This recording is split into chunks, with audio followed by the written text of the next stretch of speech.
Chosen one, time itself has paused for you. Everything that felt routine, predictable, or even comfortable has been interrupted because heaven is realigning your path. You may think life is on hold, but what's actually happening is divine direction. God is not delaying you. He is leading you. The atmosphere around you is shifting, and though your eyes may not see it yet, your spirit already senses that a new destination is forming. You've been feeling it deep inside, the quiet pull, the sudden loss of interest in what used to satisfy you, the subtle awareness that something greater is calling your name. This is not confusion, it's divine redirection. God is repositioning your spirit, guiding you step by step toward the place He designed for your growth, your peace, and your purpose. You've wondered why doors have closed so suddenly, why people you cared about have drifted away, or why opportunities that once made sense now feel empty. These aren't accidents. Heaven never wastes movement. Every detour, every delay, every goodbye is a holy rearrangement. You are being pulled out of environments that no longer match your anointing. You cannot remain where your purpose has expired. It is written in the book of Exodus, chapter 13, verse 21. The Lord went ahead of them, by day in a pillar of cloud to guide them on their way, and by night in a pillar of fire to give them light. That same presence, the one who guided Israel through wilderness, is guiding you now. You are not walking blind.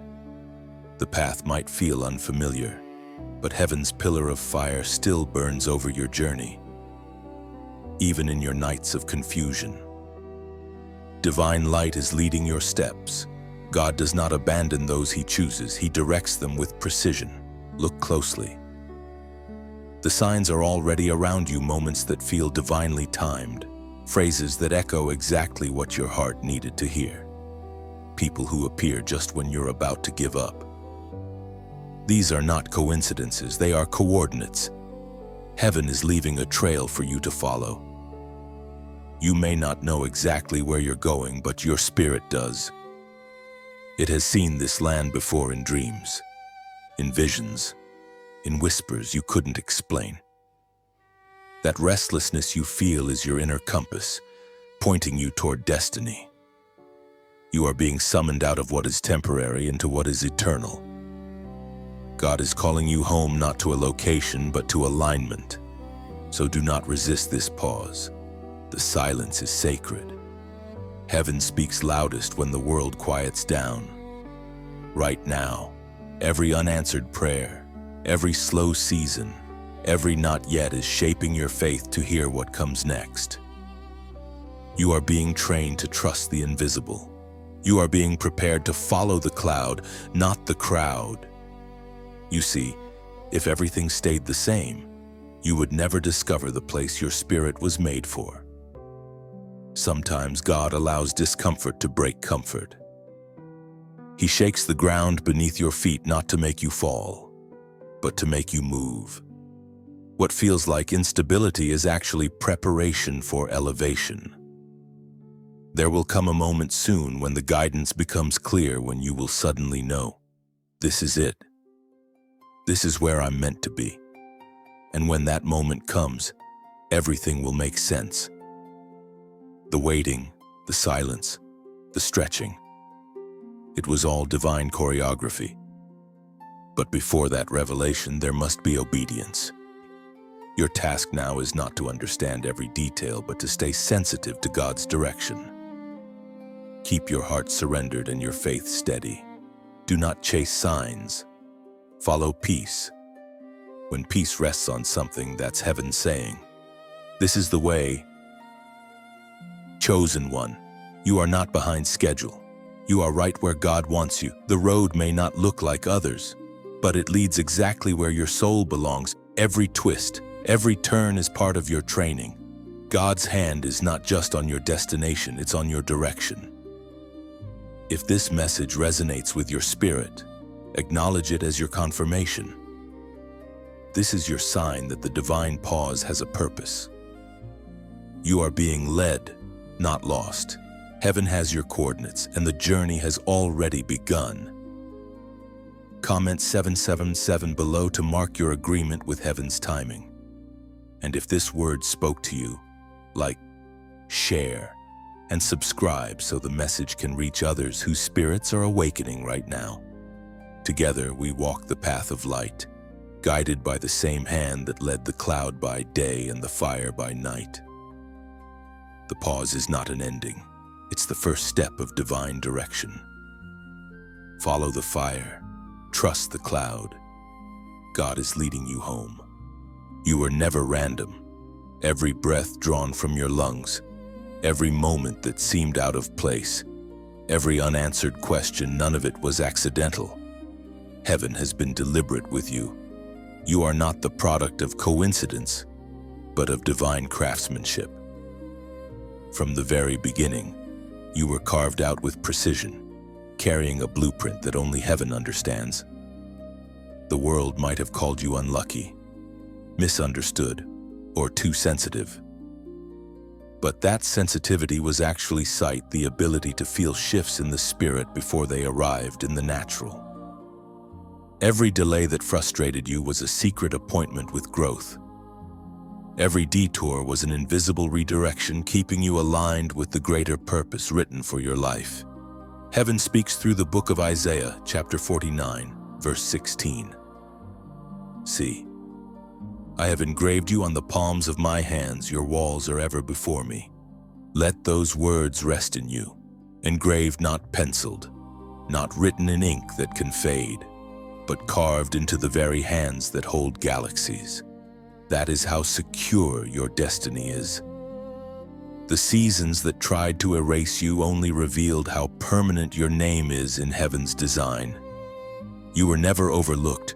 You were being preserved. Your path has always been sacred.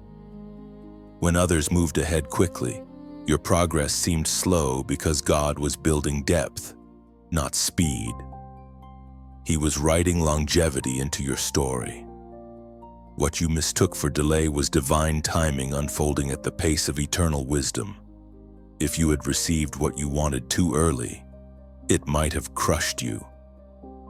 So heaven held it until your character could carry it. Every wound, every lonely night, every silent prayer was a classroom. You learned patience when you had no choice but to wait. You learned faith when the evidence disappeared. You learned love when rejection became familiar. These lessons were not punishment, they were preparation. Your heart was being shaped to reflect heaven's endurance. Think of it now, how every broken season refined your discernment, how pain sharpened your hearing for the divine whisper. You began to recognize God not only in blessings but in boundaries, not only in open doors but in the ones that slammed shut. That recognition was the moment your spiritual sight awakened. There were times when you asked, why can't I just be like everyone else? But the truth is, you were never meant to be. Ordinary paths could never contain the magnitude of your calling. You were designed for higher ground, and the climb requires isolation before revelation. That's why loneliness was necessary. It separated your voice from the noise so you could hear heaven clearly. If you look closely, you'll see a thread of purpose running through everything that seemed disconnected. The friendships that ended, the places you had to leave, the dreams that had to die, they all served a hidden rhythm. God was weaving alignment, teaching your heart to move to His tempo instead of your own.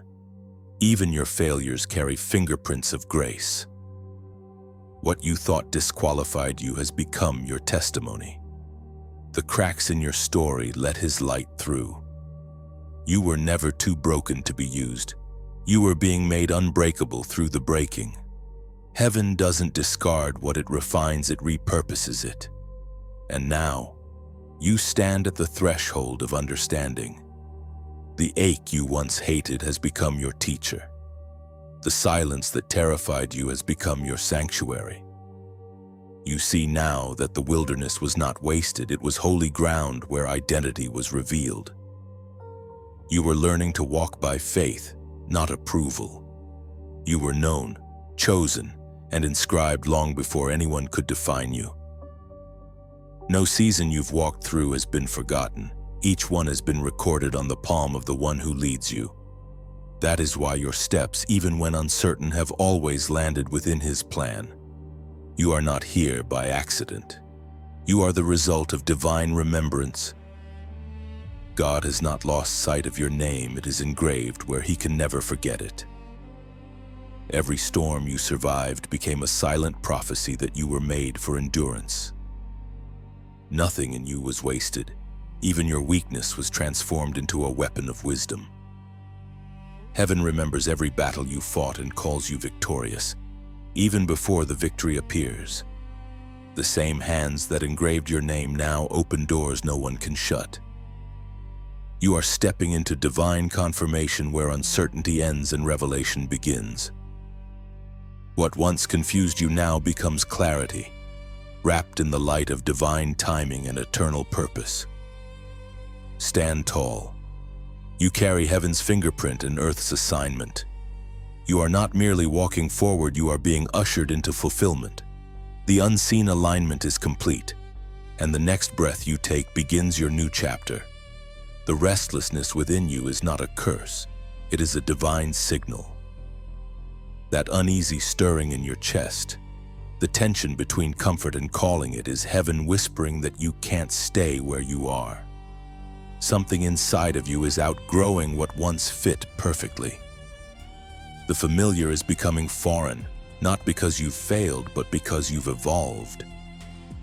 There are moments when you lie awake at night, sensing that something is shifting but unable to explain it. You try to return to old routines, but they no longer satisfy. The things that once gave you peace now feel shallow. The people who once understood you seem distant. That ache isn't punishment, it's preparation. God is loosening the ties that keep you bound to a chapter that has already ended.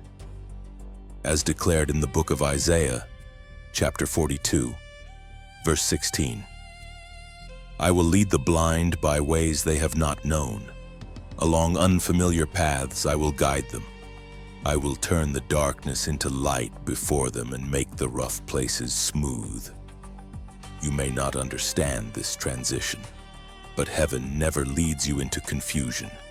It leads you into clarity through discomfort. The divine process always begins with disorientation. You are not being lost. You are being led through a landscape your mind has never seen, but your spirit already knows. That unfamiliar road is the passage to alignment. God will never let you settle in a place smaller than your calling. The more you resist the nudge, the louder the restlessness becomes. Now you've prayed for peace, but true peace doesn't come from staying still. It comes from surrendering to divine direction. The path of obedience is rarely comfortable, yet it is the only one that leads to fulfillment. This season demands trust. You won't have every answer, and you won't always see the next step. But faith doesn't require sight.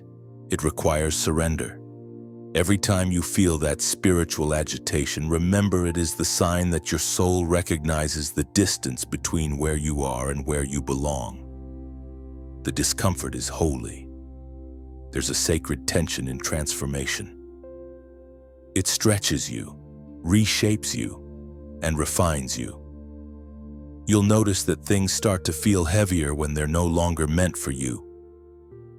The conversations drain you. The environments suffocate you. It's not that something is wrong, it's that your spirit refuses to shrink back to fit an expired season. Even your dreams are shifting. What you once desired now feels too small, and new visions are emerging, bold and unfamiliar. God is calling you to trust those whispers.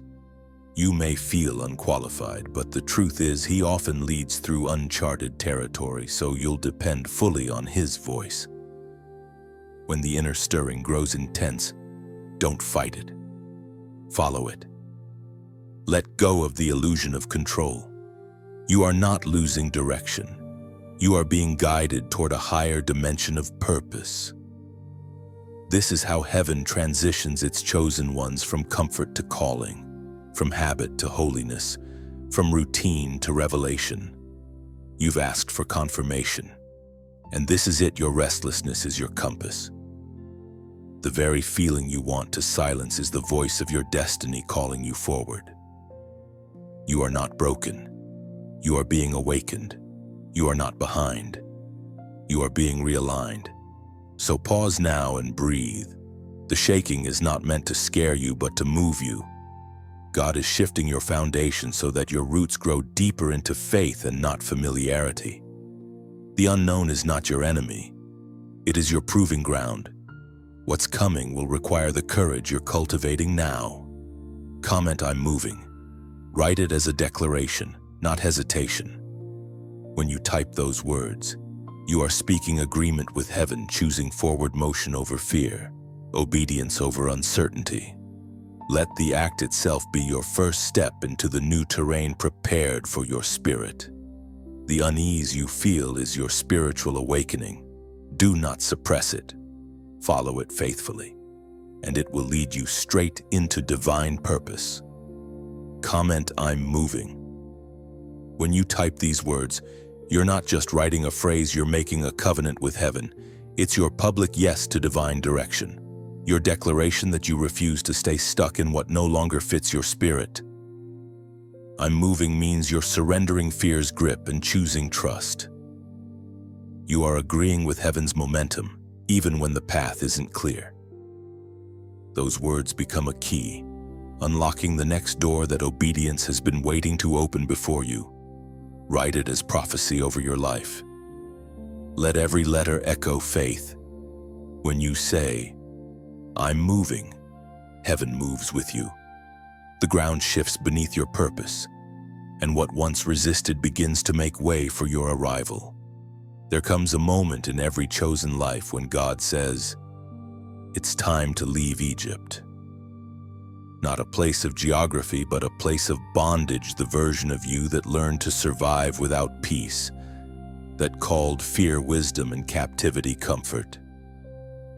Egypt represents the familiar pain you've learned to tolerate, the systems that once protected you but now confine you. When God begins to lead you out, the call is never gentle. It breaks habits, confronts attachments, and demands obedience. You feel the pull even before the door opens. Something within starts to whisper that it's over, that what once gave you strength now drains it. You sense that you can't carry old ways into new seasons. Yet a part of you still clings to the predictable. That tension between obedience and nostalgia is the wilderness of decision. To follow the divine call, you must let go of what used to define you. Heaven reminds us in the book of Deuteronomy, chapter 8, verse 2. "Remember how the Lord your God led you all the way in the wilderness to humble and test you, in order to know what was in your heart." Leaving Egypt is not just relocation, it is revelation. It exposes what you trust most: convenience or covenant. God often calls you out before showing you where you're going, because faith cannot depend on sight. You learn that the promise is not the destination. It's the process of following the one who leads. When you leave Egypt, you lose the rhythm of the predictable. You're no longer sustained by what once fed you. The manna has not yet fallen, but the old provision has dried up. You stand between memory and mystery, tempted to return but called to continue. Many turn back here, unable to face the uncertainty of freedom. But you, chosen one, must walk forward even when the landscape offers no guarantee. Freedom is never comfortable at first. The familiar chains start to feel safer than open fields. Yet every step away from Egypt weakens the power of your past. You begin to see that slavery was never just about circumstance, it was a mindset. You were used to surviving, but now you're being taught to thrive. The wilderness between bondage and promise is holy ground. It strips away the noise that once defined your worth. It teaches dependence on a voice instead of a system. You learn to recognize God not by what He gives, but by who He is. This season of transition is not abandonment, it's alignment. Heaven walks ahead, but it also walks within. There will be moments when your flesh wants to return to comfort, to routines that once gave you identity, but comfort and calling cannot coexist. The voice that once said, "Let my people go," still echoes across time, demanding release from anything that keeps you small. God doesn't negotiate with bondage, He breaks it. And He will break what tries to keep you bound. You may not see the full map yet, but you don't need to. All you must do is trust the pillar of presence, the quiet peace that settles when you're aligned with divine direction. That peace is your guide. When it lifts, move. When it rests, stay. It's not logic, it's leadership. Heaven's navigation system is not powered by explanation but by revelation. Leaving Egypt will cost you something. You'll lose people who preferred your old version. You'll lose comfort zones that shaped your false security. But what you gain in exchange is incomparable clarity, purity, and purpose. You'll realize that freedom isn't about the absence of struggle but the presence of truth. Every time you choose obedience over familiarity, the old world loses its hold on you. You begin to walk lighter, think clearer, and see further. The very wilderness that frightened you becomes the training ground for faith. You discover that God didn't bring you out to destroy you. He brought you out to deliver you into identity. When you finally look back and see the distance between where you were and where you are, you'll understand leaving Egypt was never loss. It was transformation. The walls that once confined you have become testimonies of how far grace can carry a willing heart. You've been led out so you can lead others. And though the journey is uncertain, the destination is secure. The same God who parted seas still clears paths for His chosen ones. Egypt is behind you now. Keep walking. Do not look back. What's behind you cannot sustain what's ahead. The fire guiding you forward burns brighter than the memories calling you back. Walk on, for the promise waits where obedience leads. The wilderness of refining is not a place of punishment. It is the place where heaven purifies purpose. You have left Egypt behind, but the desert still stretches before you. The silence feels endless, the sky too wide, and sometimes you wonder if you took a wrong turn. But listen, God does His best work in the wilderness. He brings gold out of dust, strength out of stillness, and clarity out of confusion. You may feel stripped of everything familiar, yet that emptiness is divine intention. The wilderness is heaven's classroom. Here, God teaches you dependence not on people, not on outcomes, but on His voice alone. You wake up and there's no roadmap, only manna for today. You learn to live one revelation at a time, one whisper at a time.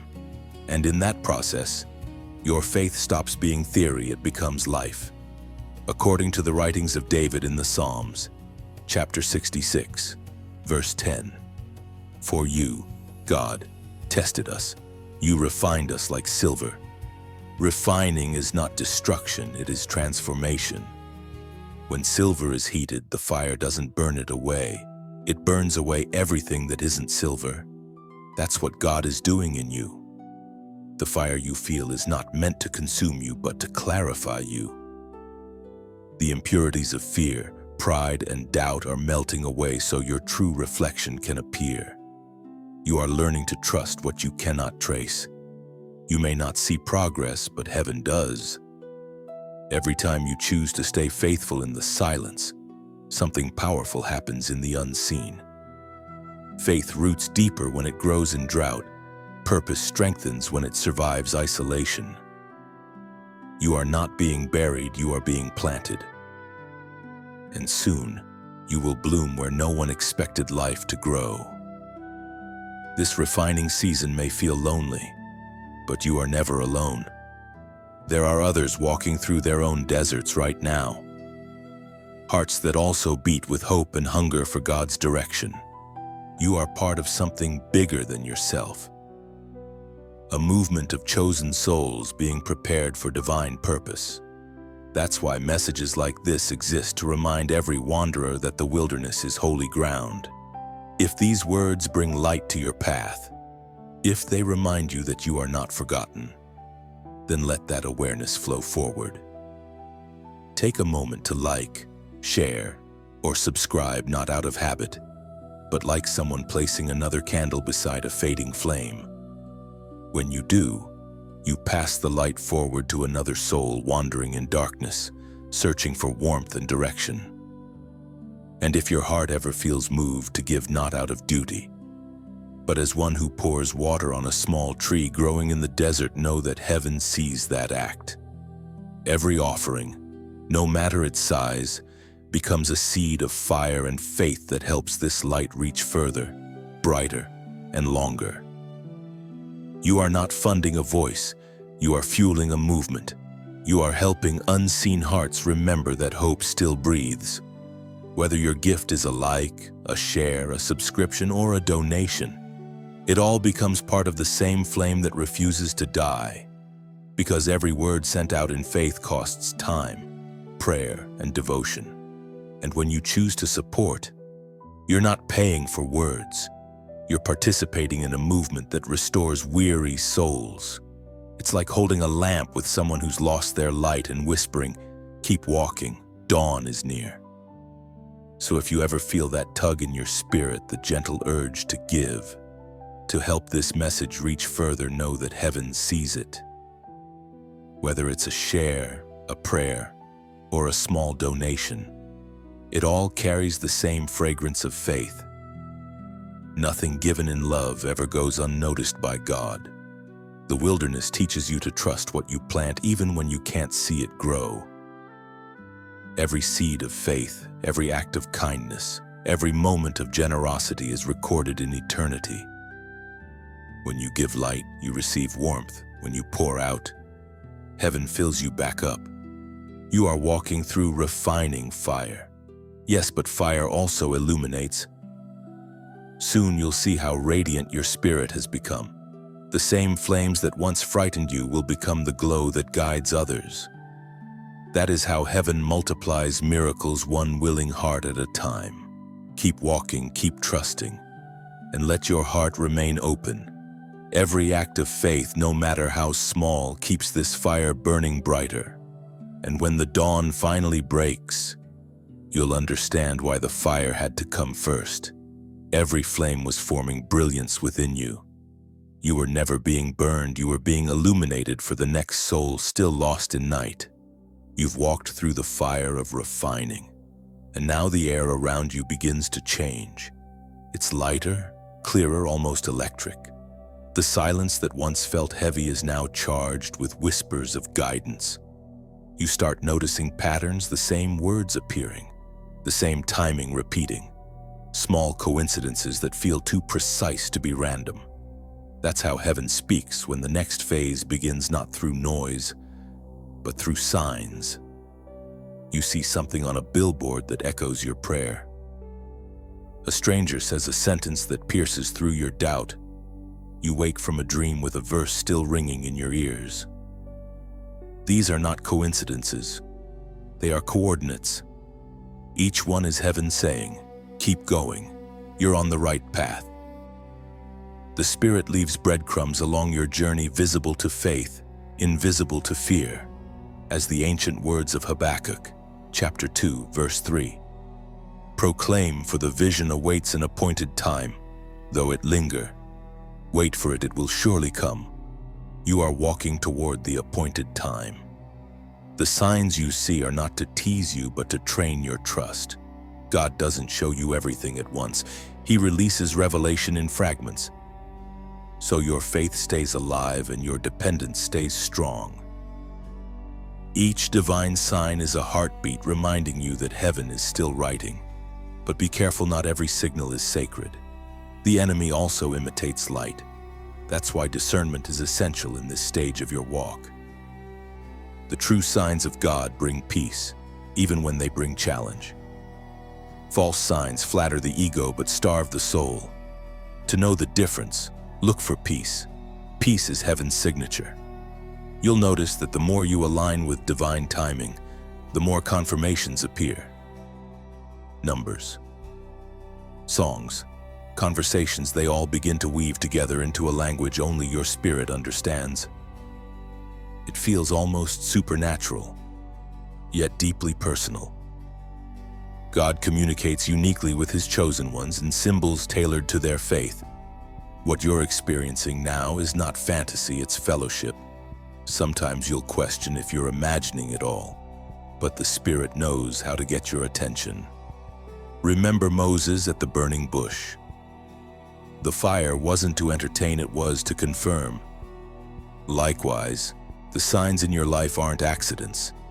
They're invitations to deeper obedience. You've been praying for answers, and heaven is responding through alignment. Situations start to unfold effortlessly. People appear at the right moment, and even delays feel purposeful. That's the rhythm of divine orchestration. When you walk in step with heaven, time itself bends to accommodate destiny. There will be moments when nothing seems to move, when signs go silent and you're left with stillness again. Don't panic.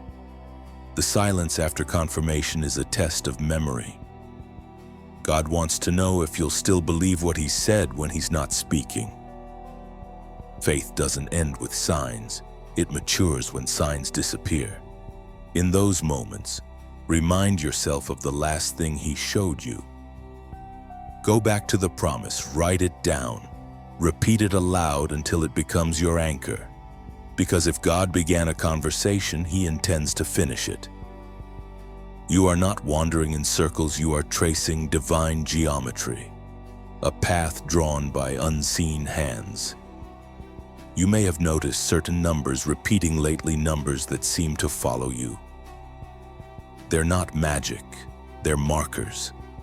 Heaven uses them as reminders that you are still covered, still chosen, still moving in alignment. It's as if the universe itself is winking at you, saying, "Yes, it's me. Keep walking." So right now, take a moment and acknowledge that you see the signs. You recognize heaven's language. You understand that what you've been noticing isn't ordinary, it's divine affirmation. Comment 222 below as your declaration that you are walking in divine order. The number 222 symbolizes balance, confirmation, and alignment with heaven's timing. When you type it, you're not just writing numbers, you're marking your agreement with divine sequence. You're saying, "I see the signs, and I trust the pace of God." Every time 222 crosses your path, remember it's heaven's gentle whisper. Stay steady, stay balanced, stay in step. The same hand that placed the stars is arranging your path with equal precision. You are not wandering, you are walking in rhythm with divine mathematics, faith multiplied by obedience, destiny multiplied by trust. Keep your eyes open, your heart still, and your faith expectant. Every sign, every delay, every divine detail is leading you closer to the place meant for your spirit. And when the final sign appears, you'll know without doubt that every number, every whisper, every pause was divine choreography. Heaven counting your steps toward the promise already waiting for your arrival. Not everyone will understand where you are going. When divine direction becomes visible in your life, it will unsettle those who prefer control to calling. People who once celebrated you may suddenly question your choices. Not because you are wrong, but because obedience looks like rebellion to those who fear change. You are no longer moving according to the rhythm of the world, and that difference can make others uncomfortable. There is a cost to being led by heaven. Every step of obedience separates you further from the crowd. It begins quietly, simple choices that seem strange to others. Small refusals that confuse those who loved your old rhythm. Yet inside, you know something holy is happening. God is rewriting your instincts. The more you listen to His voice, the less you need validation from human approval. At first, it will sting. You'll feel the ache of misunderstanding, the weight of distance from people you care about. But soon, you'll learn that solitude is not punishment, it's preservation. God shields His chosen ones when He is forming something fragile inside them. The silence of lost friendships becomes space for revelation. The very rejection you mourn becomes your protection from misdirection. Scripture reveals in the Gospel of Matthew, chapter 10, verse 22, "You will be hated by everyone because of me, but the one who stands firm to the end will be saved." This isn't a threat, it's truth. Light always exposes shadows, and when your life begins to shine with divine clarity, it challenges every false comfort around you. Not all opposition is demonic, some of it is diagnostic. It shows you who cannot walk with you into your next season. When obedience becomes your compass, you stop trying to be understood. You realize that favor and popularity rarely coexist.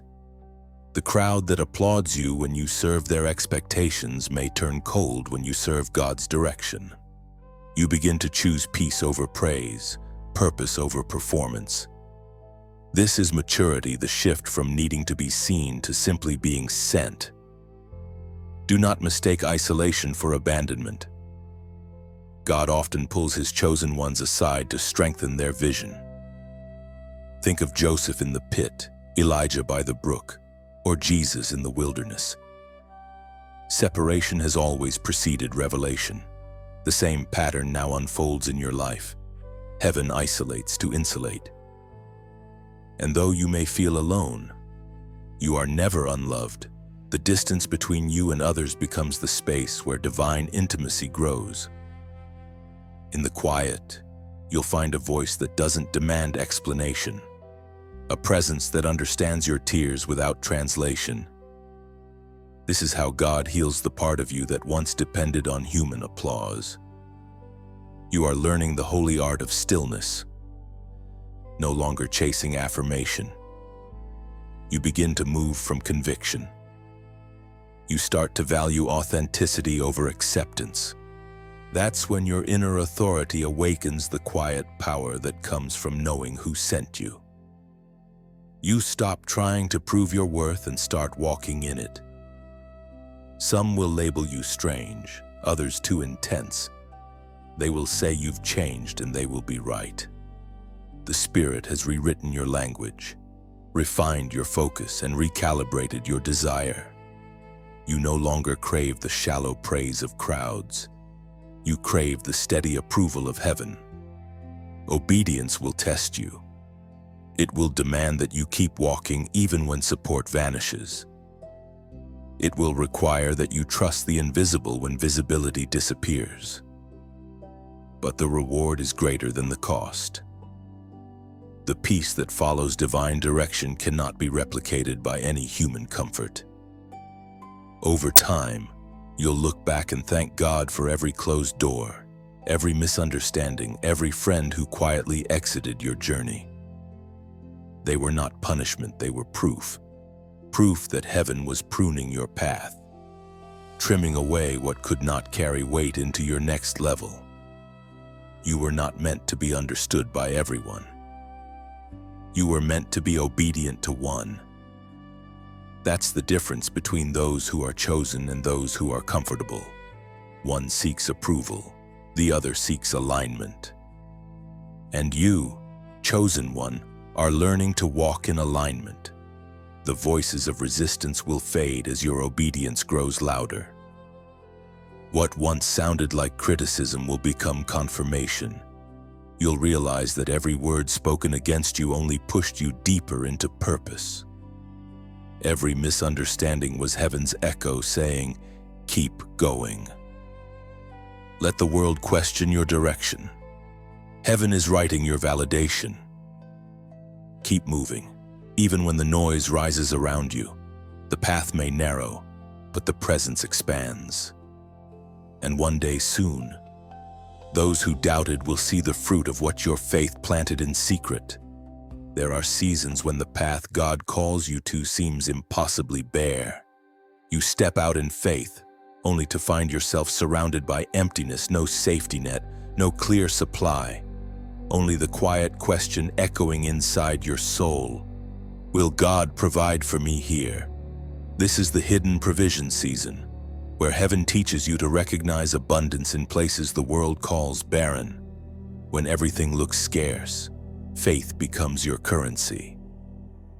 It's in these moments that God reveals the mystery of his nature, not as the God of surplus, but as the God of sufficiency.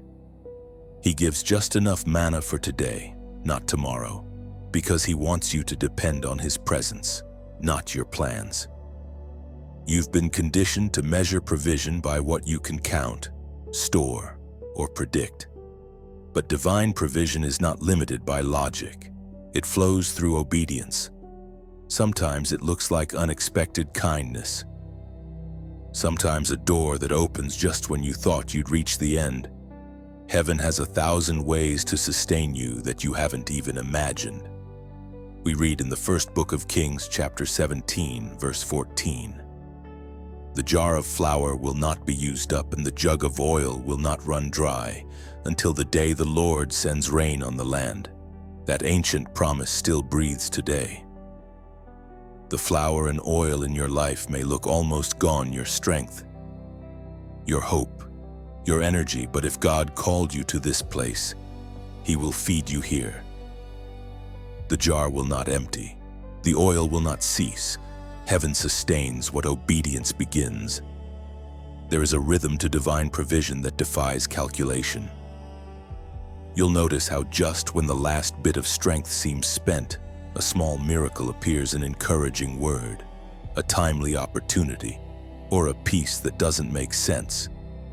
It's as if heaven waits for the precise moment when faith outweighs fear, and then, quietly, the provision arrives. God's economy is different from ours. He multiplies what you surrender. When you cling too tightly, things slip through your grasp. But when you release your control, what remains becomes more than enough. Think of the widow in Zarephath. She gave her last meal, and in return, entered a season of supernatural supply. That's the paradox of obedience. Giving brings gain. Surrender brings strength. Sometimes divine provision comes disguised as limitation.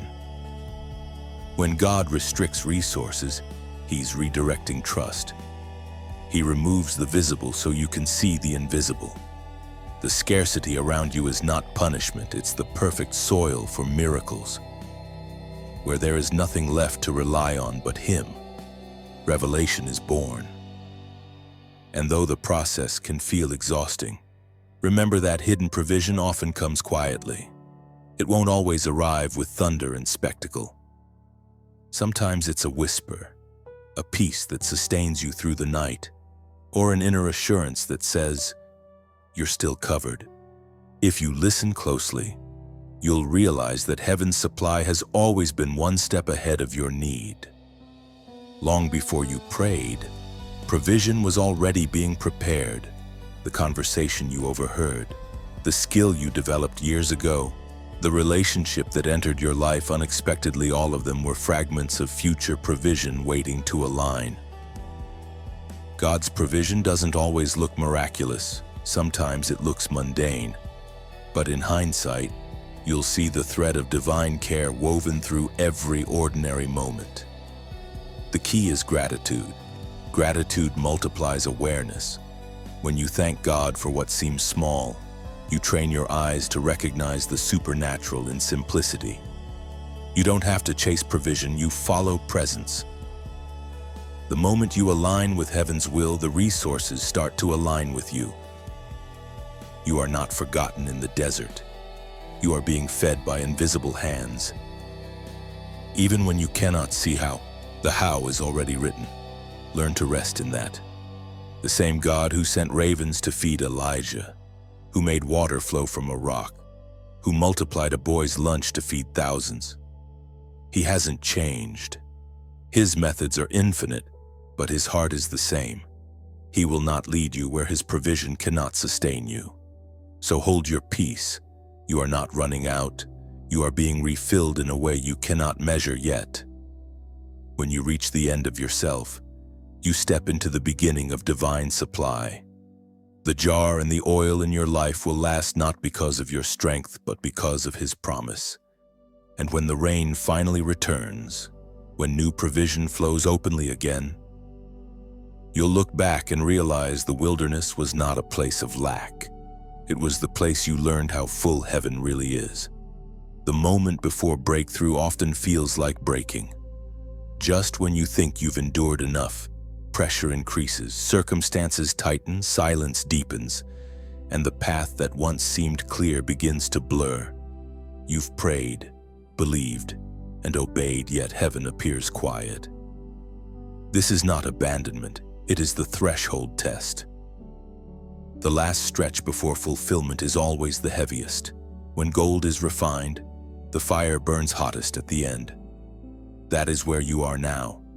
The tension, the weariness, the spiritual weight, it's not punishment, it's preparation. Heaven is testing the strength of your trust. Can you hold faith when feelings fade? Can you believe when visibility disappears? That is the question written into every threshold moment. As the apostle wrote to the Hebrews, chapter 10, verse 36, you need to persevere so that when you have done the will of God, you will receive what he has promised. Every promise has a proving ground. God doesn't test to expose weakness, he tests to reveal readiness. The silence you feel is heaven measuring your endurance. When the promise finally appears, you'll know it wasn't luck, it was loyalty. You'll recognize that faith matured best when you refuse to quit. At this point in the journey, it's tempting to interpret stillness as failure. You wonder if something went wrong, if you missed a sign or took a wrong turn. But in reality, you're closer than ever. Before every birthing, there's resistance. Before every dawn, there's pressure in the dark. The pain you feel is not a sign to stop, it's confirmation that something divine is about to break forth. There's a spiritual principle hidden in this stage. Heaven waits until you stop forcing and start trusting. The moment you release control, the power to cross over appears. That's why everything feels unstable right before breakthrough, because your spirit is transitioning from striving to surrender. You are learning to hold your peace while the winds roar. You're discovering that true faith isn't loud, it's steady. It doesn't panic when nothing moves. It rests in what cannot change. You've come too far to turn back now. The same God who began this journey will finish it perfectly. The threshold test separates those who visit faith from those who live it. Many start strong but grow weary at the gate. But you, chosen one, are built differently. You've learned how to walk with wounded feet, how to praise with tired hands, how to trust when tears blur your sight. Heaven calls that endurance worship. Do not mistake this quiet warfare for defeat. The pressure is proof that destiny is near. When the atmosphere tightens, when opposition rises from every direction, it means the gates are shaking. The enemy always strikes hardest before surrender. He knows he cannot stop what's coming. He can only try to distract you from crossing through. If you could see what waits beyond this moment, you would understand why the battle is so intense. The very ground you're standing on is sacred. It's the threshold of fulfillment. Heaven is watching, waiting for your persistence to speak louder than your pain. So breathe. Don't rush the moment. You don't need to fight to prove faith. You need to stand to show it. Every silent prayer, every stubborn hope, every whispered "I still believe" has built a bridge between promise and manifestation. Right here, at the doorway, faith asks for one final response, not of words, but of will. When everything in you wants to run, choose to remain. When every sign disappears, choose to trust the voice you heard before the silence came. And now, as your spirit steadies at the threshold, seal your agreement with heaven. Comment, "I won't bow." Write it as your declaration of defiance against doubt. These words mean, I will not bend beneath fear. I will not surrender to weariness. I will not kneel before discouragement. When you write them, you proclaim that your faith stands taller than the storm. You remind the unseen realms that your allegiance is not to what you feel, but to what God promised. When you say, "I won't bow," you're not boasting in strength, you're breathing faith. It's a whisper that shakes darkness, a seed planted in the soil of persistence. Heaven hears those words as worship, proof that pressure could not silence conviction. Let this be your line in the sand. Every time the storm howls, repeat it, "I won't bow." With each repetition, your spirit straightens, your courage deepens, and your destiny draws nearer. The storm may roar, but it cannot break what refuses to bend. There comes a moment when the journey that once felt endless suddenly softens, the clouds part. The air clears, and your heart recognizes peace again.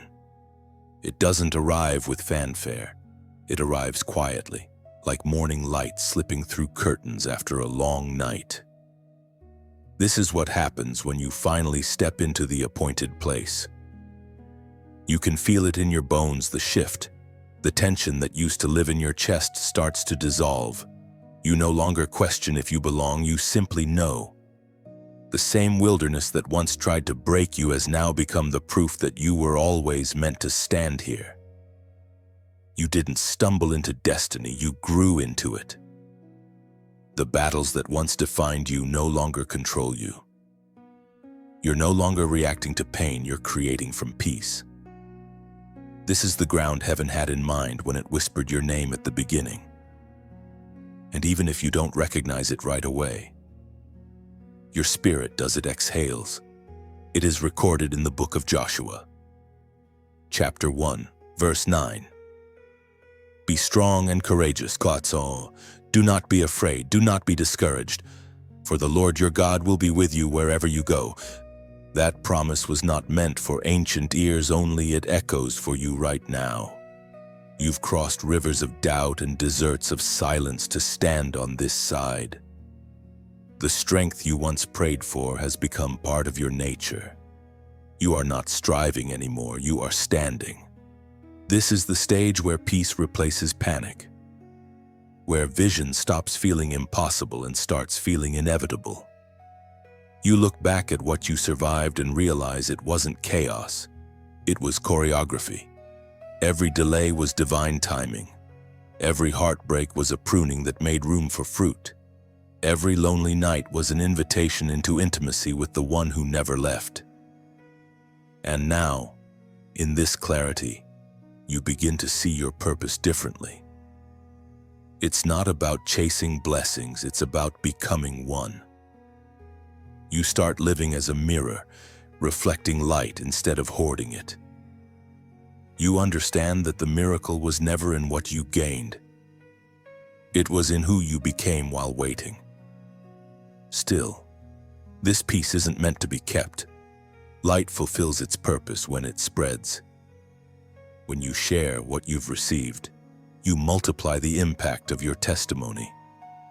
Someone, somewhere, is still wandering their wilderness, waiting for the same reminder that carried you through.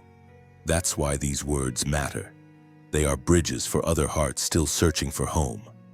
If this message touches you, take a moment to like, share, and subscribe, not as a routine click, but as an act of generosity. Imagine placing a lantern along a dark road. Each like becomes a small flame, each share another torch. You may never meet the one who sees that light, but their steps will steady because you passed it on. And if your heart ever feels led to support beyond that to help this voice reach further, consider it not an obligation, but a sacred partnership. When you give, You are not donating to a person, you are sowing into a purpose. Think of it as rain falling on a field you've walked through yourself. Your offering becomes a ripple, a message traveling to someone whose hope is flickering. Sometimes, heaven uses your generosity as the match that reignites another's faith. This isn't about pressure. It's about participation. You're joining a circle of light, a quiet network of hearts keeping the flame alive for others who still wander in shadow. Whether your gift is a prayer, a share, or a seed of donation, it all breathes the same message: hope is still alive. Because truly, that's what faith is, a shared fire. It begins as a spark in one soul and spreads until an entire night glows with warmth. What you carry now isn't yours to hide. It's meant to shine, to guide, to give. Let your peace be someone else's proof that endurance works. Let your victory be someone else's courage to keep going. What you've received freely, you can now release freely, and in doing so, you multiply miracles. You have reached the appointed place. But this isn't the end. It's the beginning of your influence. Stay generous with your light, gentle with your power, and steadfast in your gratitude. Because every time you share, support, or sow, heaven smiles. It recognizes the reflection of its own giving nature inside you. You are no longer searching for the promise. You are standing in it. And from this ground, your light becomes the next person's map. Something begins to stir within you in this new place, something ancient yet newly awakened. It feels like a breath you didn't know you were holding finally being released. This is the moment when the mantle that has hovered over your life begins to rest fully upon you. It's not loud or theatrical. It's subtle, steady, holy. A quiet authority starts to move through your spirit, and you realize that the years of struggle weren't for survival, they were for preparation. You start noticing that words come to you differently now. Wisdom flows where confusion used to dwell. The prayers you once whispered in desperation now carry weight, as if heaven listens faster when you speak. This is not arrogance, it's anointing. The mantle you carry changes the atmosphere, not because of who you are, but because of who walks with you. The word of the Lord came through Paul to the Romans. Chapter 12, verse 6. We have different gifts, according to the grace given to each of us. Your grace looks different now. It fits you like armor forged in fire, measured, tempered, and perfectly molded through years of pressure.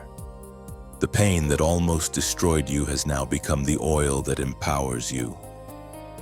The very wounds that made you weep have become wells of wisdom. You carry revelation that only wilderness can teach. The mantle is never light. It carries the weight of calling, the responsibility of clarity, and the burden of compassion. When God entrusts you with influence, He also enlarges your capacity to love. You'll find yourself praying for people you once resented, interceding for those who misunderstood you, forgiving those who never apologized. This is how you know your mantle is settled. It makes you merciful. There's a divine paradox in this stage of your journey. The more authority you carry, the softer your heart becomes. Power without tenderness corrupts, but heaven's power transforms. You now understand that to lead is to serve. To speak truth is to first kneel in humility. Your mantle doesn't elevate you above others, it enables you to lift others higher. You'll begin to sense when rooms shift as you enter. Not because of ego, but because the atmosphere recognizes the oil you carry. The spirit that once comforted you now moves through you to comfort others. Your presence becomes a sanctuary, a place where weary hearts exhale. This is not about being perfect. It's about being available. The mantle rests on those who are willing, not flawless, but be watchful. Every mantle attracts both need and opposition. There will be people drawn to your light who do not understand its cost. Some will seek the glory without the grind, the result without the refinement. Guard your oil, protect your peace. Not everyone is meant to handle what heaven placed in your care. Your influence now becomes a stewardship. What you speak shapes atmospheres. What you release carries ripple effects. You are no longer just walking with purpose, you are carrying it. The words you speak in faith become keys that open unseen doors.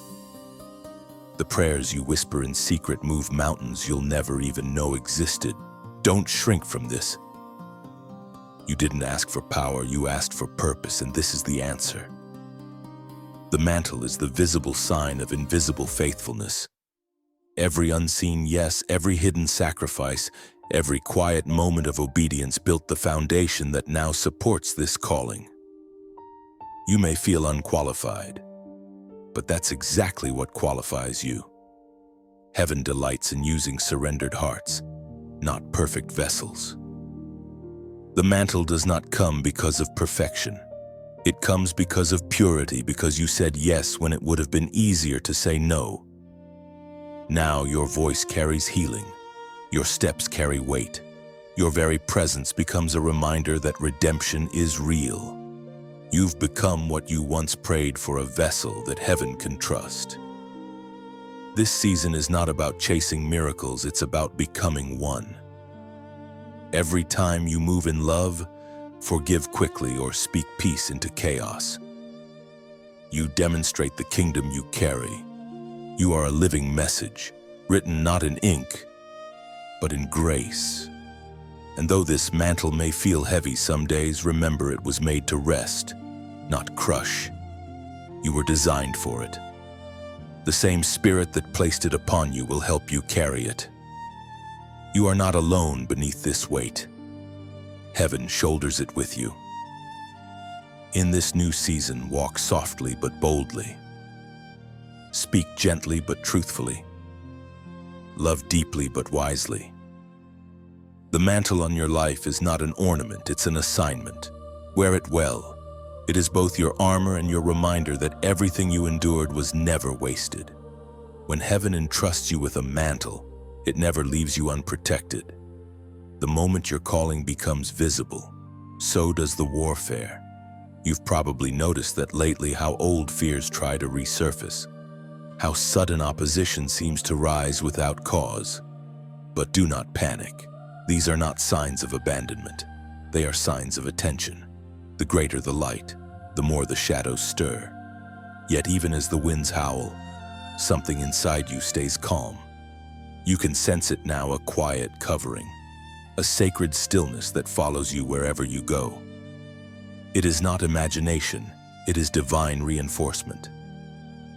You have angels on assignment, surrounding what heaven has placed within you. Heaven declares through the book of Psalms, chapter 91, verse 11, "For he will command his angels concerning you to guard you in all your ways." Those words are not a metaphor, they are a promise. You walk with unseen sentinels. Every step you take, every risk you obey, every assignment you accept. Heaven moves resources to defend it. You may not hear wings or see light, but their presence is undeniable. The sudden peace that arrives when anxiety attacks. The unexplainable strength that appears when exhaustion takes hold, that's them. Heaven's quiet army, moving in obedience to divine command. Some days, protection feels invisible. You only notice it when looking back. You remember the near misses, the opportunities that vanished, the people who exited your life just in time. Those weren't coincidences, they were divine interceptions. God's angels are not only rescuers, they are redirectors. They close wrong doors before you can walk through them, saving you from what you thought you wanted. There is also an order to their movement. Angels respond to faith, not fear. They move when you speak with authority, not anxiety. That's why your words matter. Every time you declare truth instead of panic, heaven mobilizes. Every time you praise through pain, light pushes darkness back. Your worship becomes a signal flare, a beacon that calls reinforcement to your position. And understand this, the presence of warfare means you're carrying something worth fighting for. The enemy never wastes energy on the indifferent. He attacks what intimidates him. That's why lately, distractions have multiplied and fatigue has tried to settle in. The opposition is confirmation you are advancing. You don't have to see angels to believe in their movement. Just as wind can't be seen yet reshapes everything it touches, so does their presence shift unseen realities around you.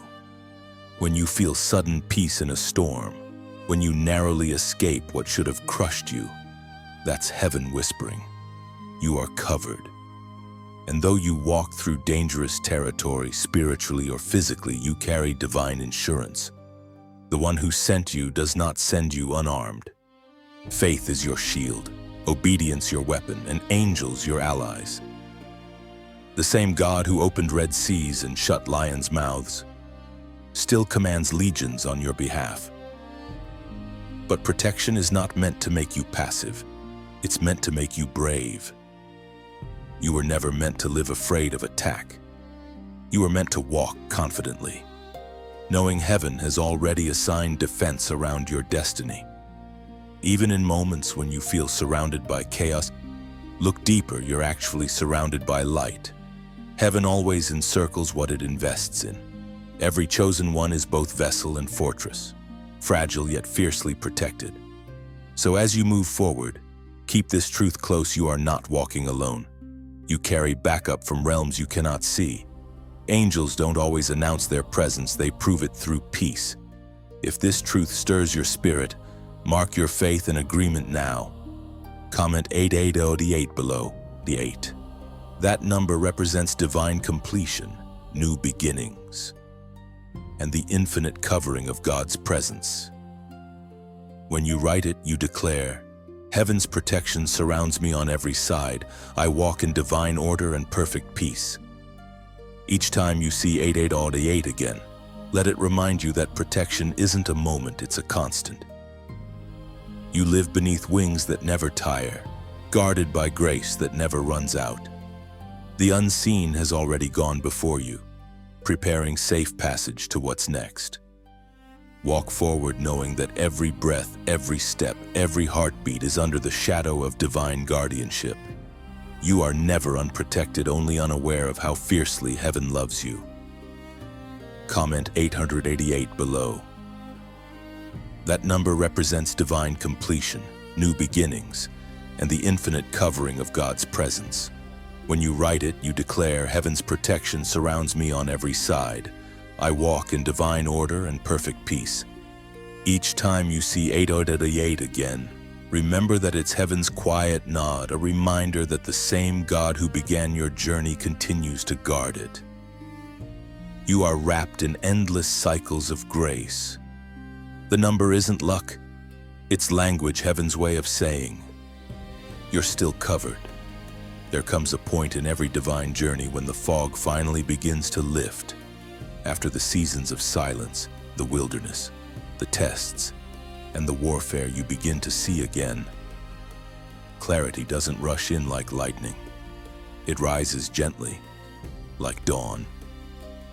The shadows that once distorted everything start to fade, and for the first time in a long time, you can see the landscape of your life as God always saw it.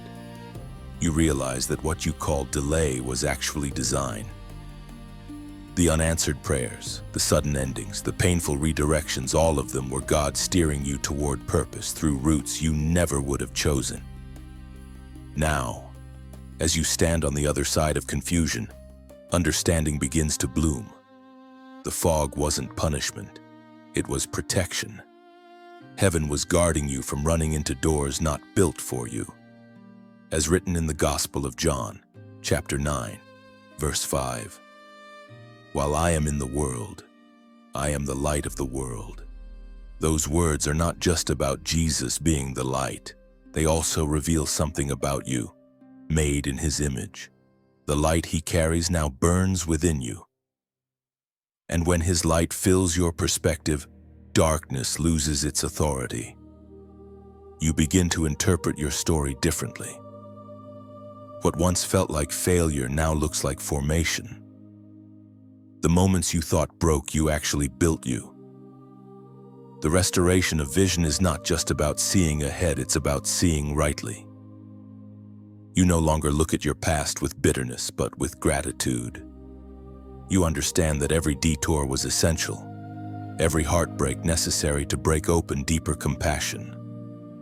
You begin to notice beauty in the cracks, purpose in the pauses, and patterns in the pain. This is how heaven restores sight, not through miracles of the eyes, but through renewal of understanding. You're learning to see through spiritual lenses now, and what you see changes everything. The people who hurt you become teachers. The mistakes you made become messages. The doors that closed become divine redirections instead of rejections. God's way of restoring vision isn't about explaining the why, it's about revealing the who. In clarity, you recognize his fingerprints all over your past. You see where he intervened quietly, where he shielded you from what would have destroyed you, where he delayed you to develop you. Clarity doesn't erase mystery, it redeems it. You start to feel peace in places that once triggered panic. The memories that used to sting now serve as proof that you were never forsaken. You no longer chase signs for comfort, you carry assurance instead. You know that if God led you through the dark, it was only to teach you how to carry light within it. Restoration also sharpens discernment. You begin to sense when something or someone aligns with destiny and when it doesn't. The confusion that once clouded your decisions starts to dissolve because your spirit recognizes truth faster than your mind can question it. You are seeing from the inside out, not the outside in. This is also the season when gratitude deepens. Every ordinary sunrise feels like a miracle now. Every breath feels sacred. You don't need grand displays of blessing to believe anymore. Small moments of peace feel like evidence enough. Your faith has matured from needing signs to becoming one. But remember, restored vision carries responsibility. What you see clearly, you must also steward wisely. God restores sight not just for your sake, but for the sake of those still walking in the fog. The light you now carry is meant to guide others, not blind them. Speak truth with gentleness, walk humbly, and let your life become proof that clarity is possible after chaos. Soon, you'll find yourself helping others interpret their own storms, showing them how to see God in what once seemed godless. That's how redemption multiplies. It spreads through eyes that have learned to see hope where despair once lived. The restoration of vision doesn't make your journey easy. It makes it meaningful. You no longer fear the dark because you've discovered what lives within it. The same God who lit your path through confusion will keep illuminating every step ahead. So lift your head. The haze is gone. You can see again. And what you see now is not just the road before you, it's the revelation that every turn, every tear, every silence was never wasted. You've regained sight, not only of your purpose, but of his faithfulness. Clarity is the gift of those who refuse to quit in the dark. You endured the night, and now your spirit walks in morning light. Keep your eyes lifted. The same light that restored your vision will guide your influence. What you see now, you're called to share. When clarity returns, something new begins to awaken the realization that your journey was never just for you. Every lesson, every battle, every moment of breaking was shaping you to become a guidepost for others. You begin to understand that influence is not about being seen, it's about being sent. God doesn't elevate for applause, He elevates for assignment.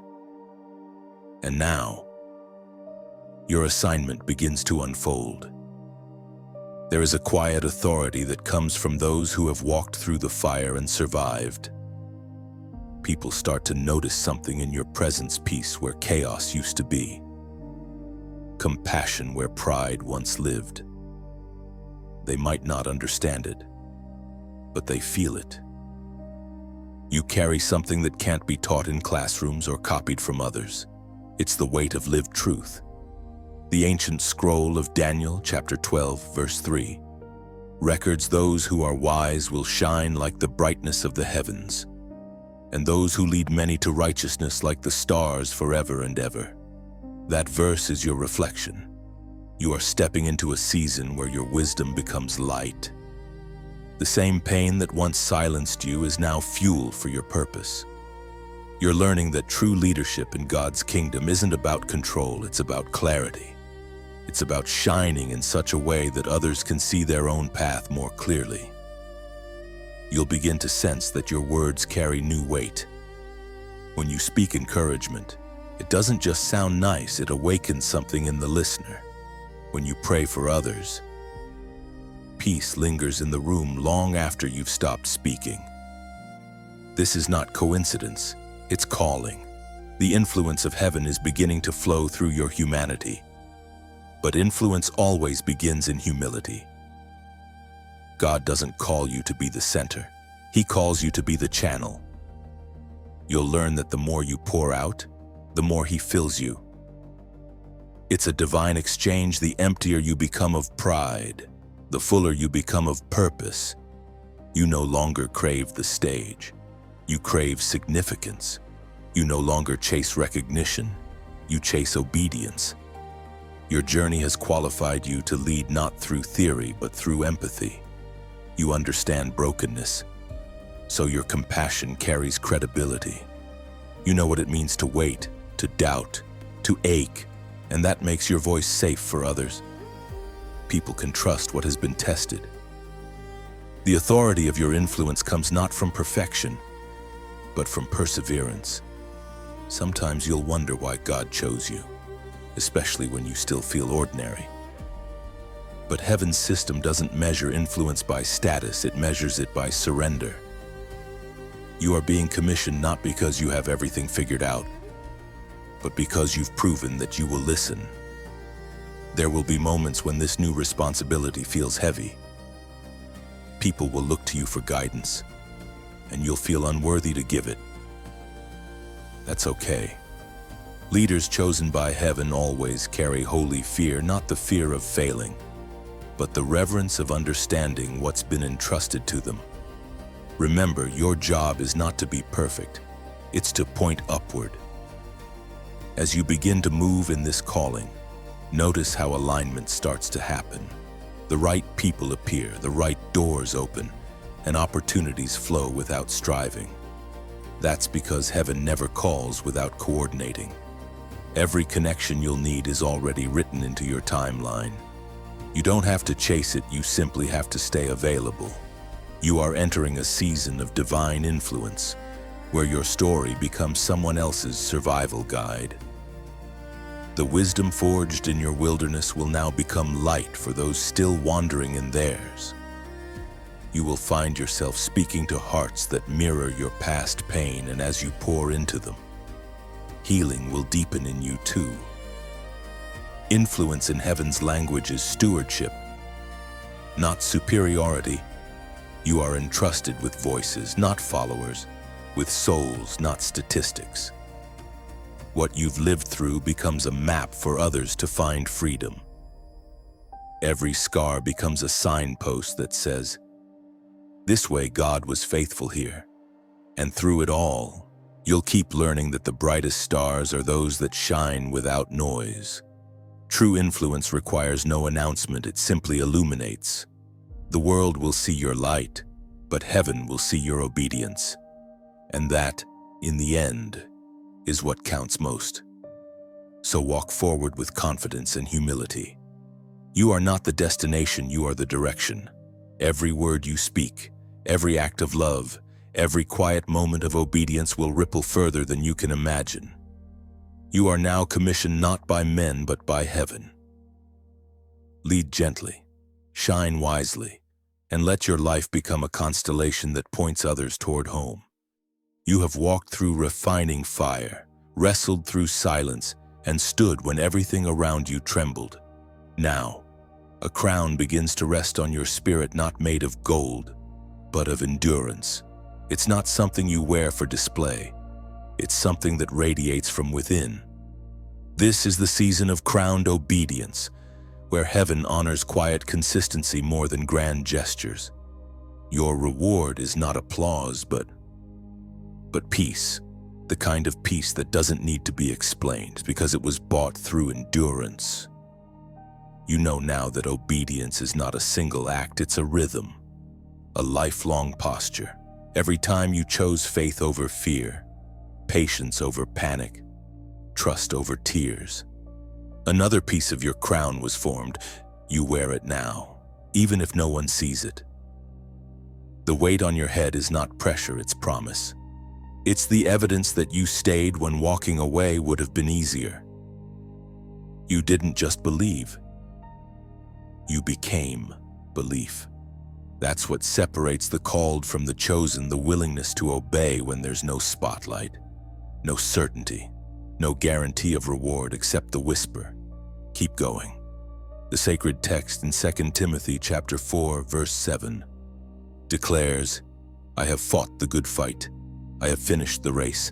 I have kept the faith." Those words are not the end of a story. They are the anthem of perseverance. You are living that verse now. Every scar on your heart testifies to battles survived and lessons learned. Heaven has recorded each act of faith. Every time you stood when your knees shook, every prayer whispered through exhaustion. You've reached the place where gratitude outweighs grief. You no longer ask, "Why did this happen to me?" but "What did this teach me?" That shift is the crown when pain becomes perspective. The world may never understand it, but heaven does. The reward of the obedient is not recognition, it's revelation. You see differently now, love deeper, and walk lighter. But this season is not the end of your journey. It's the expansion of your influence. The glow of endurance is not meant to be hidden, it's meant to guide others. You are the living proof that faithfulness works. And the light you carry is meant to be shared, not stored. So if this message finds your heart, take a quiet moment to respond, not for the algorithm, but for alignment. When you like, share, or subscribe, imagine it not as a digital act, but as a sacred ripple, a small stone dropped into the river of light, sending waves that reach unseen shores. Somewhere, someone will feel that wave and rise again. And if your heart ever feels stirred to go beyond that to help keep this light burning, consider your giving not as donation, but as rain. Rain that falls on the soil of faith, helping messages like this bloom in other barren hearts. You are not funding words, you are watering lives. Every drop you give becomes a whisper of hope for someone who's forgotten what hope sounds like. And if something in these words has found a home inside you, let your heart speak in the comments. Think of it not as replying to a post, but as planting a small light in a field of others. Every word you leave behind becomes another flame for someone still wandering in the dark, proof that they are not alone. This is not persuasion, it's participation. You are invited, not obligated. Every action, no matter how small, becomes part of something eternal, a cycle of giving that mirrors heaven's own generosity. Even a moment of kindness, a quiet prayer, or a seed of support becomes fuel for the flame that refuses to go out. Because that is what crowned obedience really looks like. It gives, not out of surplus, but out of gratitude.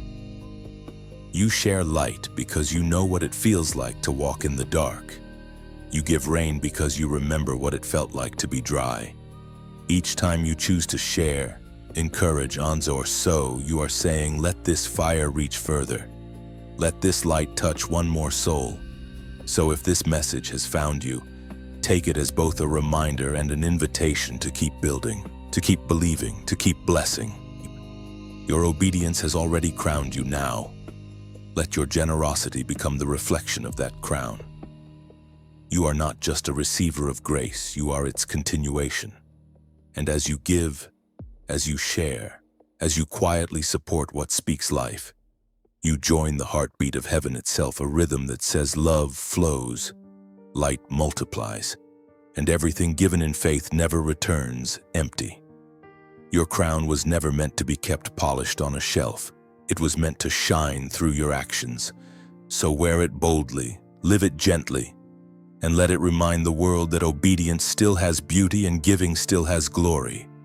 When you finally understand that obedience is not a destination but a lifestyle, something changes deep within you. You begin to move differently, quieter, slower, but stronger. The noise that used to distract you no longer has power. The opinions that once wounded you no longer penetrate your peace. You've learned that true strength isn't loud, it's steady. It's the kind of stillness that only comes from surviving storms that should have ended you. This is the season of maturity, the stage where your roots go deeper than your reach. You've seen enough to stop chasing signs and start living by conviction. Faith has become your foundation, not just your feeling. You don't need to see every step ahead because you trust the one guiding them. You've learned that the journey doesn't always make sense, but it always makes you stronger. The writings of James in chapter 1, verse 4, proclaim, "Let perseverance finish its work so that you may be mature and complete, not lacking anything." That's what's happening inside you now, completion. Not perfection, but wholeness. The kind that comes when your heart and spirit finally move in rhythm with heaven's timing. You no longer wrestle with the same doubts that once consumed you. You still have questions, but they no longer control you. There's a quiet confidence in your steps now, born not from certainty but from surrender. Maturity doesn't mean the absence of storms, it means peace within them. You've stopped asking, "Why is this happening to me?" and started asking, "What is this shaping in me that shift is everything?" Because the mature don't run from trials, they recognize them as tools. You understand that God doesn't test to harm, He tests to build. Every challenge is an invitation to trust deeper, love stronger, and see clearer. This is also the season when you start to realize how much you've changed. You respond with grace where you used to react with anger. You pray before you panic. You listen before you speak. Growth rarely announces itself, it reveals itself in moments of pressure. And when you notice it, gratitude overflows. You realize you're not who you were. And you thank God for every step that shaped you into this. Maturity also brings discernment. You no longer chase every opportunity that looks good because you understand that not every door is divine. You can feel when something carries peace and when it carries pressure. You're not driven by urgency anymore, you're guided by alignment. What used to excite your flesh now unsettles your spirit, and that's how you know your discernment has sharpened. You've learned that not every battle is yours to fight. Some things require silence instead of speech, prayer instead of proof. You don't need to defend yourself when heaven has already cleared your name. The same God who vindicated you before will do it again. Your job is to remain faithful. His job is to remain sovereign, and He always does. There's also a new kind of humility in you now. Not the kind that thinks less of yourself, but the kind that no longer needs to prove yourself. You understand that your worth isn't in what you do, it's in who you belong to. You walk with confidence, but not arrogance. You found balance, the strength of certainty wrapped in the softness of grace. The mature version of you doesn't rush what's unfolding. You've seen enough to know that timing is sacred. You no longer compare your pace to others because you trust the divine schedule. The waiting no longer feels like punishment, it feels like partnership. You realize that patience is not about standing still, it's about staying aligned until heaven says, now. You've also learned the beauty of contentment. You've stopped reaching for what's next just to escape what's now. You can finally rest in the present moment, knowing that it's holy too. The same God who was faithful in the past is faithful in the pause, and you've stopped trying to control what was never meant to be your burden. The storms no longer scare you because you've seen what survives them. You are proof that endurance produces wisdom, that stillness can be strength, and that waiting can be worship. You've become a living lesson that maturity is not about having more, but about needing less. So stand where you are now and breathe. You are in the middle of completion. Heaven isn't rushing you, it's refining you. The work being done inside you is eternal. And when the next wind comes, you won't be shaken, you'll sway, but you won't fall, because you are rooted in something unbreakable. You've become the storm's survivor and the promise's steward. That balance, humility and authority, silence and strength is the mark of divine maturity. It's the proof that what was once wounded is now wise. There is a stillness that follows divine maturity, a sacred quiet that doesn't come from absence, but from arrival. You can feel it in the air around you, the sense that something inside has finally come full circle. The striving has settled, the searching has softened, and the ache that once filled your chest has been replaced by understanding. This is not an ending. It is the beginning of peace that stays. You no longer need proof of God's presence because His fingerprints are everywhere. You see Him in the way the morning light falls through your window, in the way small mercies meet you throughout the day, in the laughter that now feels easy again. He never left you, simply learned how to notice Him in everything. That awareness is the highest form of worship. You've discovered that divine peace is not the absence of pain. It's the assurance that pain has purpose. You no longer fear hard seasons because you've lived through them and witnessed what they create: resilience, depth, and unshakable trust. Every trial you once resented has become an altar of remembrance. You can look back now and say, that's where He carried me. That's where He built me. The writings of Philippians chapter 1 verse 6 remind us, He who began a good work in you will carry it on to completion until the day of Christ Jesus. Those words are the melody of your current season. You are the continuation of something God started long ago. The process may have felt endless, but purpose never pauses. You are living proof that the work of heaven is both slow and sure, carved by grace, finished by fire. Completion, in heaven's language, doesn't mean perfection. It means alignment. You are now in rhythm with divine intention, moving in sync with what was written for you before time began.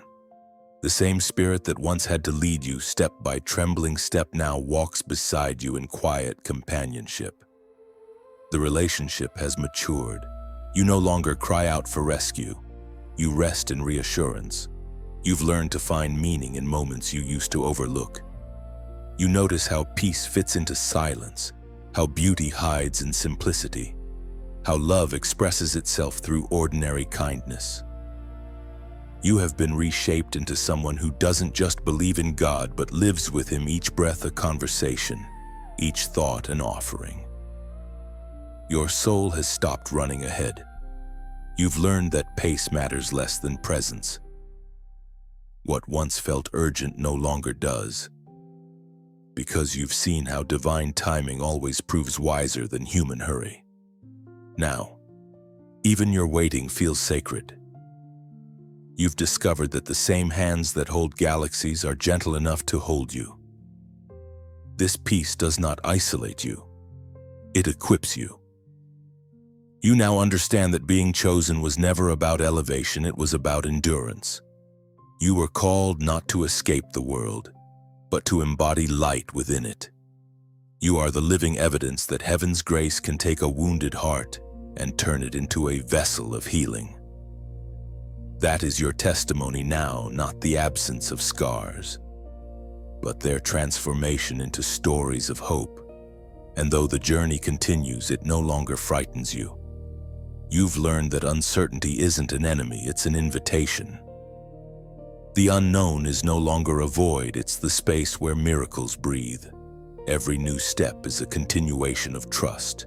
Every dawn, another opportunity to walk faithfully with the one who never left your side. You carry peace now, not as an idea, but as identity. It moves with you, flows through you, and surrounds you like air. You've become a living sanctuary wherever you stand. Heaven meets earth. That is the quiet victory of the chosen, not power, not recognition, but peace. So rest now in what you've become, or you are not lost, not waiting, not striving. You are here, whole, ready, steady. The same spirit that began your transformation continues to sustain it. You are both the journey and the destination, the question and the answer, the seeker and the found. And when the next chapter unfolds, you won't rush to define it. You'll simply step forward with calm certainty, knowing that whatever waits ahead has already been blessed by the same God who brought you this far. This is the peace that passes understanding. Not the peace of silence, but the peace of certainty, the deep knowing that you are exactly where you were always meant to be. So breathe, chosen one. The story is not over, it's unfolding beautifully. Every sunrise ahead will echo this truth: you made it, and you are home. You've reached the end of this journey, but it isn't really the end, it's the awakening of everything that has been growing quietly inside you. What began as a whisper has become a steady voice within your spirit. You've walked through fire, wilderness, and silence, and now you stand here whole, wise, and crowned with peace. If these words have touched you, let them breathe beyond your screen. When you like, share, or subscribe, think of it not as routine, but as release. It's like lighting another lantern on a mountain trail so that someone walking behind you can see the path a little clearer. Your small act becomes guidance for another soul still finding their way. And if your heart ever feels moved to respond, let your voice join this circle of light. Leave a comment, not for attention, but as connection. Imagine every word written here as a thread of hope, weaving strangers into one tapestry of faith and resilience. The space you create in the comments becomes a resting place for others who need to know they are not alone. If you ever choose to give or support, let it come from joy, not pressure. Think of your offering as rain falling gently on a garden that has fed you. It nourishes unseen seeds, ensuring that light continues to reach hearts that haven't yet found peace. You are not giving to a person, you are giving through purpose. Every share, every kind word, every seed of generosity extends the life of what heaven started here. Together, we keep the flame alive, not as followers of a message, but as carriers of it. Walk in peace, keep shining, and remember your light matters.